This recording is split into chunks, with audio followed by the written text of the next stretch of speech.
Okay, question 6 is A and B are just multiplying our brackets, just the same as that's on GCSE. So let's multiply this, just go straight to the answer. 3x times 2x and 3x times negative 5y. So we've got 3x times 2x is 6x squared, and minus 3 times 5, 15, x times y is xy. So we've got 6x squared minus 15xy.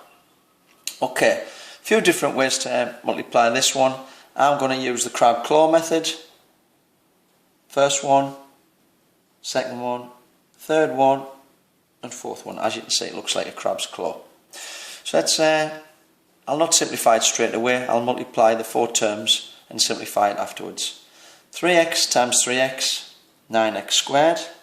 3x times negative 4y is negative 12xy. 2y times 3x is 6 plus 6xy. And 2y times negative 4y is negative 8y squared. Let's simplify the two middle terms. Minus 12xy plus 6xy is minus 6xy. And the two end terms stay the same.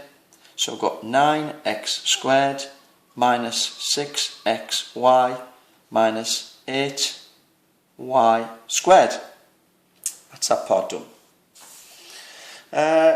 Let's have a look at this one. Work out the ratio of this, which is the same as part B, to this, which is the same as part A, when y equals 0. When y equals 0, that simplifies it a lot. This part would be 0, this part would be 0, this part would be 0, so there's not much to multiply out. So we've got 3x times 3x is 9x squared. 3x times 2x is 6x squared. We'll divide both sides by x squared. So we've got 9 to 6. And 9 to 6, a common factor, the highest common factor of 9 and 6 is 3. So 9 divided by 3 is 3. And 6 divided by 3 is 2. So we end up with 3 to 2. Okay, that's done. Number 7 is about inequalities. We'll have inequalities here. M is greater than or equal to 1 and less than or equal to 5. N is greater than or equal to negative 9 and less than or equal to 2.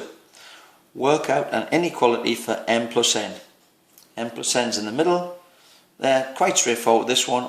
The lower bound, or the lower value, is going to be negative 9 add 1, so that's just going to be negative 8. And the upper one, the two values, 5 add 2, 7.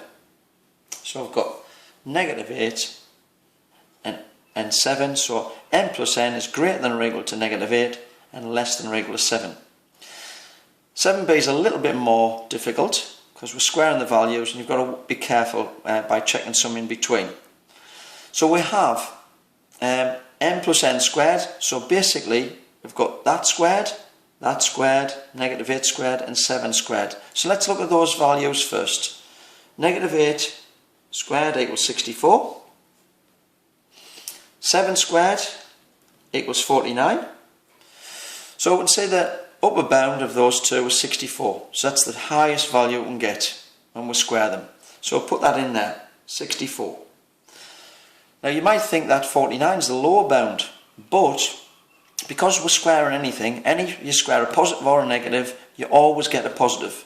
So can you think of anything in between negative 8 and 7 so that when you square it, you get a lower value than 49? In fact, we want the lowest value. It's actually going to be 0. 0 squared equals 0. So that's the lower part, lower bound there. As you can see, any other value than 0, because you're squaring it, would get positive. So that's where you get lower value 0, upper value 64. So finish off with m plus n squared is greater than or equal to 0 and less than or equal to 64. That's it.